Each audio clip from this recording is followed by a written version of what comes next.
Thanks very much for staying with us. Time now for Eye on Africa with me, Georgia Calvin-Smith. Tonight, 120 Congolese peacekeepers are confined to barracks and due to be sent home from Central African Republic after the UN's MINUSCA mission is hit with yet another round of sex abuse allegations. Also, I'm not impressed. South Africa's radical EFF opposition leader continues to call for President Jacob Zuma to step down. Julius Malema says that he's not keen on Zuma's offer to pay back some of the state funds used to renovate his private residence. And Maiduguri's home team is a keeper. Despite the threat from Boko Haram insurgents, the Kanemi Warriors football squad have started up training once again. Well, the UN's sending home 120 Congolese peacekeepers stationed in Central African Republic after 7 more claims of sex abuse were levelled against the MINUSCA mission. Several of the fresh allegations involve minors. Currently, a total of 29 cases of sexual assault, exploitation and rape involving troops are being investigated. On one side, a displaced persons camp located in a former cotton mill. On the other, the UN peacekeepers camp, separated by a simple barbed wire fence. Since August last year, 5 rapes may have taken place in this camp. The 2 main heads of the UN seem to have just been made aware of the situation. Well, this is an explosive situation. Is this the camp? And we're here? They were living together. It's not possible. This is intolerable. For months, nearly 3,000 people have been living in what used to be a cotton factory. The UN were aware of the situation and were aware of the promiscuity between soldiers and displaced people, but did nothing about it. The increasing number of sexual assault cases has pushed the organisation to change its policy. If in fact it is proven that there are soldiers and policemen in our ranks that are involved in these alleged sexual abuses, then we will report it every day. We will fight to get them out of our ranks. The measures taken today target, for example, the soldiers from the Democratic Republic of Congo. 120 peacekeepers that were in Bambari from September to December 2015 and who are implicated in the new allegations. The UN Special Representative made sure the peacekeepers got the message as well. We will fight every last one of you because you cannot tarnish the blue beret you're wearing. It's a heavy beret to wear. The beret you're wearing stands for human rights. You cannot wear this beret and do unspeakable things. These measures are only the beginning, says the United Nations, which may also impose financial sanctions against countries that do not investigate allegations of sexual abuse. Well, a confidential UN report accused the Rwandan military of training and recruiting Burundian refugees so that they could join an insurgency against Burundian President Pierre Nkurunziza. The document also says that there have been attempts to get arms to Burundian rebels by smuggling weapons from Democratic Republic of Congo through Rwanda.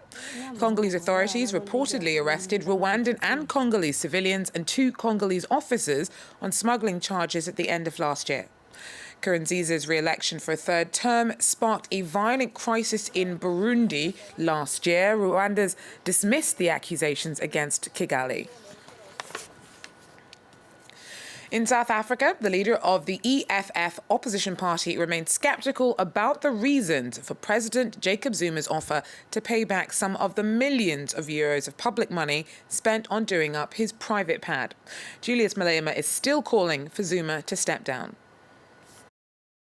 Julius Malema of the EFF reacted swiftly to Jacob Zuma's announcement. The South African president said he would pay back some of the public funds used to upgrade his private home. He said he never asked for upgrades. He said he will never pay a cent.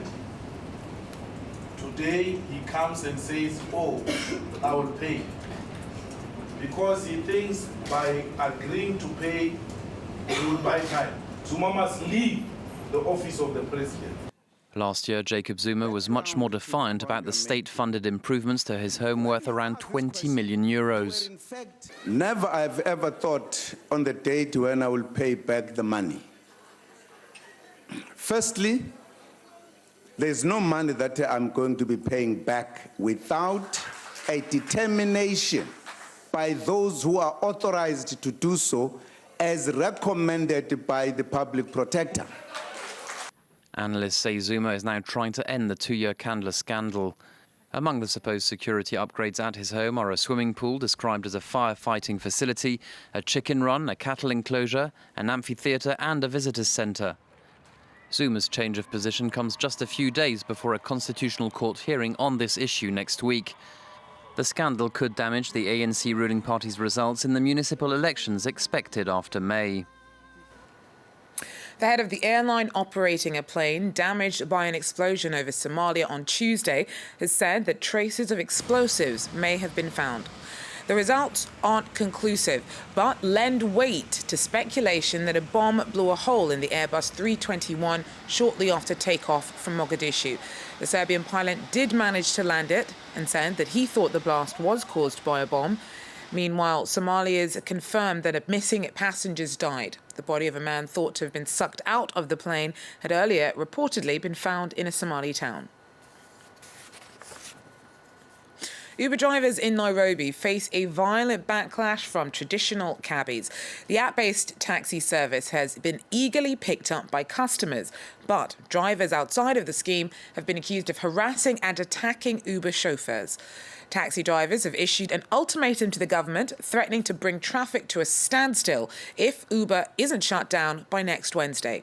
While supporters of the business model say traditional drivers should adapt, but don't deny the dangers caused by the competition clash. We've got no way of ensuring our safety at night. Yeah, so the vehicle, the car, the driver is not safe. Because these taxi drivers, some are operating as hooligans actually, because they rob you, they beat you up, they vandalize the car. So now operating at night is becoming a little bit tricky. If you remain with the old strategies and new ones have come, chances are that you'll find yourself out of business. And since all of us are here to fend for our families, we only need to be open-minded and change business strategies, and we will all of us be in business. Well, Maiduguri's home team is a keeper. Despite the threat from Boko Haram, the Kanemi Warriors football squad have started up training once again.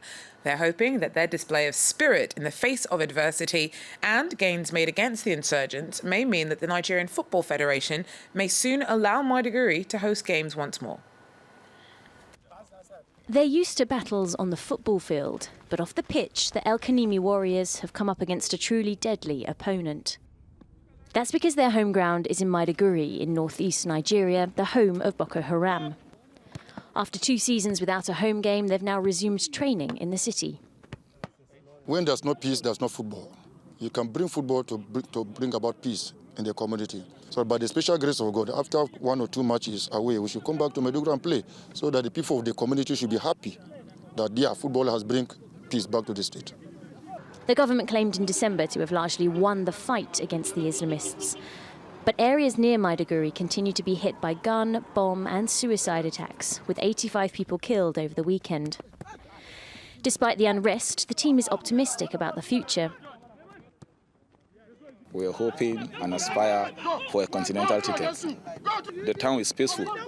We've been enjoying relative peace for a long time now. But 3 years now we've been peaceful in this town.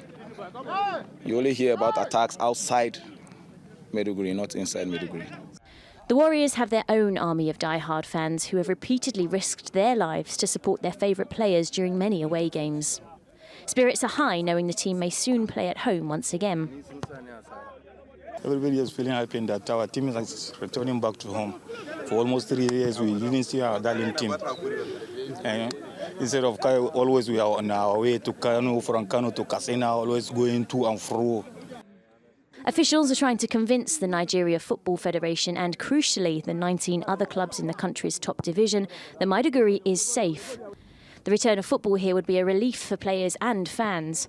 But it would also send a powerful message to Boko Haram that on this piece of turf at least, peace is winning the fight. Well, that's it from us here at Eye on Africa. Thanks very much for joining us, and please do so again if you can. Take care.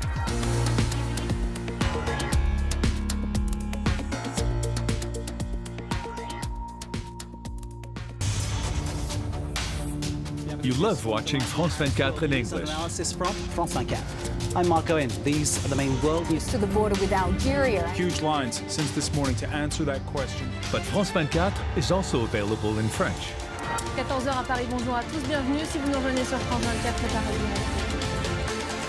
And Arabic. شعبية هذا الباب القادم من أمريكا الجنوبية في ازدياد Also coming up. Featured on cable and satellite systems and online media in France and across the world.